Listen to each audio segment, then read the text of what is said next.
নমস্কার, ঘরোয়া রান্নায় সবাইকে স্বাগত। দেখে নেওয়া যাক আজকের রেসিপি। চিংড়ি মাছ ম্যারিনেশনের জন্য পাতিলেবুর রস দিয়ে দিচ্ছি। দিয়ে দিলাম নুন, গোলমরিচ গুঁড়ো, আদা বাটা, রসুন বাটা। চিংড়ি মাছগুলোকে মেখে আমি 15-20 মিনিট ম্যারিনেশনের জন্য রেখে দিলাম। আমি এখানে একটা ডিম ফাটিয়ে নিয়েছি। ডিমটার মধ্যে গোলমরিচ আর নুন দিয়ে একটু ফেটে নিচ্ছি। এই ম্যারিনেটেড চিংড়ি নিলাম, নিয়ে একটা এখানে ময়দা নিয়েছি, ময়দার মধ্যে এখানে কোটিং করে নিচ্ছি। এবার এই ডিমের গোলার মধ্যে দেব। ডিমের গোলার থেকে নিয়ে বিস্কুটের গুঁড়োর মধ্যে দিয়ে দিচ্ছি, মাখিয়ে নিচ্ছি।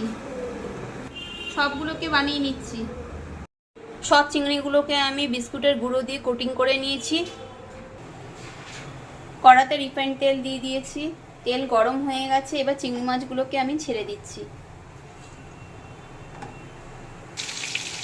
মিডিয়াম ফ্লেমে আমি চিংড়ি মাছগুলো উল্টে পাল্টে ভেজে নিচ্ছি 3-4 মিনিট ধরে।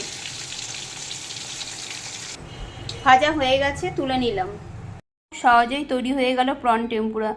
আপনারাও বাড়িতে বানান এবং খান। খেয়ে আমাকে কমেন্টে জানান কেমন লাগলো।